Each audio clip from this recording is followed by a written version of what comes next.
Good morning guys. सुबह सुबह निकल चुके हैं, अभी नीचे जा रहे हैं और आज का प्लान थोड़ा इंटरेस्टिंग है। अभी चलते हैं गाड़ी की तरफ और फिर निकलते हैं एक छोटी सी रोड ट्रिप पर। सुबह का मौसम काफ़ी अच्छा है, रोड्स भी ऑलमोस्ट खाली है। ऐसे टाइम पे ड्राइव करने का मज़ा ही अलग होता है। तो आज हम जा रहे हैं वागेश्वर टेम्पल।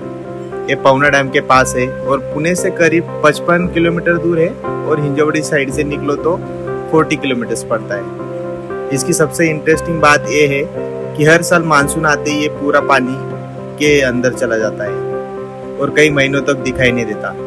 तो सोचा बारिश शुरू होने से पहले ही एक बार इसे देख लिया जाए। यहाँ जाने के लिए दो रास्ते हैं, एक हाईवे साइड से पवना की तरफ जाता है और दूसरा कासरसाई विलेज से होते हुए जाता है। आज हम कासरसाई विलेज वाला रूट ले रहे हैं क्योंकि इस तरफ ट्रैफिक कम रहता है और रास्ते में व्यूज भी काफ़ी अच्छी मिलती है। और ऑनेस्टली अगर रोड ट्रिप का असला मज़ा लेना है तो यही वाला रास्ता बेस्ट है। पूरा रास्ता विलेज वाइब से भरा हुआ है, छोटे छोटे ब्रिज, घाट, ग्रीनरी, और सुबह सुबह ये सब और भी अच्छा लगता है। सिटी में रहते रहते ऐसे रोड्स कम ही मिलते हैं जहाँ बस ड्राइव करो और ये व्यू एंजॉय करो। अभी सूरज पूरी तरह निकला भी नहीं है, लेकिन लाइट इतनी हो गई है कि पूरा रास्ता क्लियरली दिख रहा है। और ये मॉर्निंग ड्राइव्स का यही तो बेस्ट पार्ट होता है। रास्ते में एक चीज़ और अच्छी लगती है, धीरे धीरे सिटी पीछे छूट जाती है और नेचर स्टार्ट हो जाता है।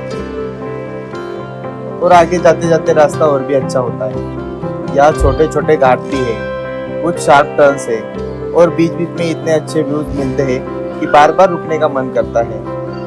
ऐसी जगहों पर जल्दी पहुंचने की जल्दी भी नहीं होती क्योंकि जर्नी भी उतनी इम्पोर्टेंट होती है। रास्ते में दूर से टिकोना फोर्ट भी दिख रहा है, सुबह की लाइट में उसका व्यू काफ़ी अच्छा है। अब हम टेम्पल के काफ़ी पास पहुंच चुके हैं। यहाँ एक छोटा गांव पड़ता है और वहीं से सीमेंट रोड शुरू होता है। अब रोड डैम साइड तक काफ़ी स्मूथ है, लेकिन उसके आफ्टर असली टेस्ट शुरू होता है। अब यहाँ से पूरा कच्चा रास्ता है। बाइक वालों के लिए इजी है, लेकिन कार के लिए थोड़ा चैलेंजिंग है। काफ़ी अनइवन रोड है, खड्डे है, मिट्टी है, तो गाड़ी आराम से और संभल कर निकालनी पड़ती है क्योंकि हम ऑलमोस्ट डैम के अंदर ही जाने वाले हैं। आज ऑनेस्टली ऑफ रोडिंग स्किल भी टेस्ट हो रही है। कुछ जगह तो ऐसा लग रहा था कि गाड़ी नीचे से लग जाएगी, लेकिन धीरे धीरे निकाल रही है। ऐसे रोड्स पर पेशेंस सबसे इम्पोर्टेंट होता है और यही वो पार्ट है जो ट्रिप को यादगार बनाता है। अगर स्मूथ रोड होता तो शायद इतना मज़ा भी नहीं आता। फाइनली काफ़ी स्ट्रगल के बाद हम टेम्पल तक पहुंच गए और ऑनेस्टली रोड जितना टफ था या पहुंचने के बाद उतना ही वर्थ इट लग रहा।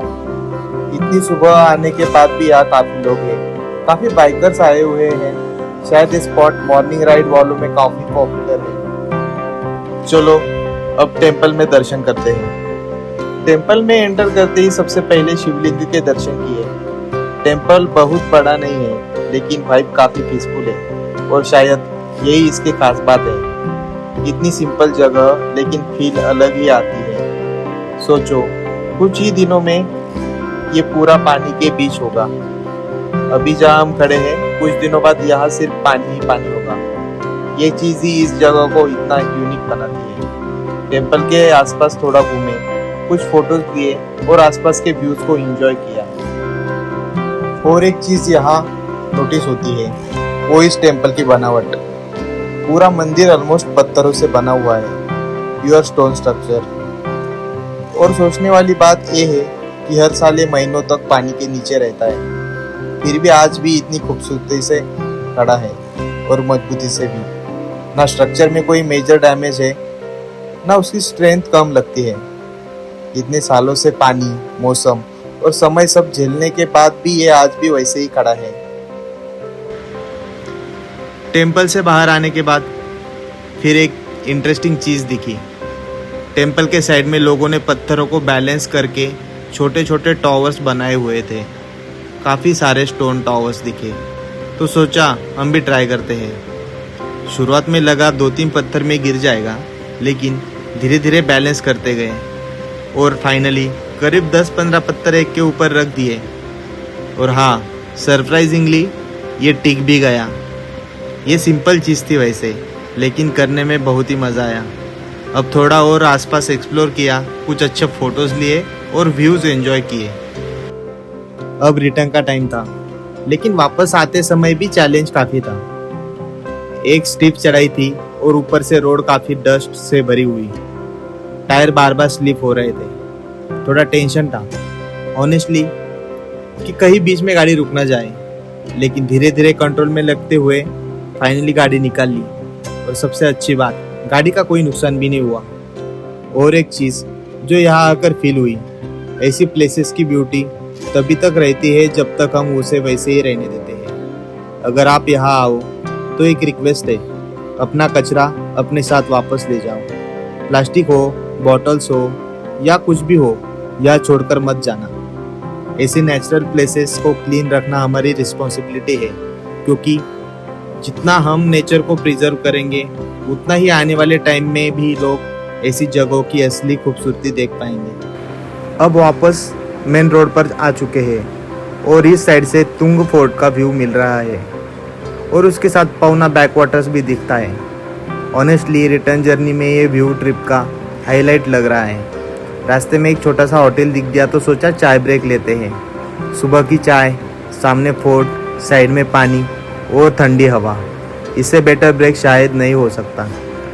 थोड़ा चाय नाश्ता किया और बस व्यूज़ एंजॉय किए। वापस आते हुए सोच रहे थे कि रास्ते में कुछ और भी खाएंगे, लेकिन ऐसा बोलते बोलते डायरेक्ट पुणे पहुंच गए। और संडे हो तो एक चीज़ ऑलमोस्ट फिक्स होती है, वो है मिसल। और ऑनेस्टली पूरा ट्रिप बढ़िया गया, व्यूज़ बढ़िया थे, वेदर बढ़िया था, ऑफरोडिंग भी बढ़िया हुई। बस एक चीज़ ने डिसअपॉइंट किया, वो थी मिसल। संडे का एंडिंग परफेक्ट होना था, लेकिन मिसल ने मूड खराब कर दिया। खैर, ट्रिप तो फिर भी वर्थ इट लगा।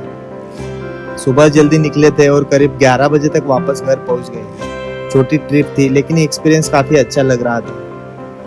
और अगर आप भी यहाँ आने का सोच रहे हो तो बारिश शुरू होने से पहले ज़रूर आना, क्योंकि कुछ ही दिनों बाद ये मंदिर फिर से पानी के नीचे चला जाएगा।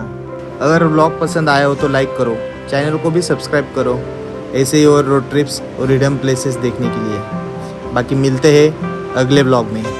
Thank you for watching.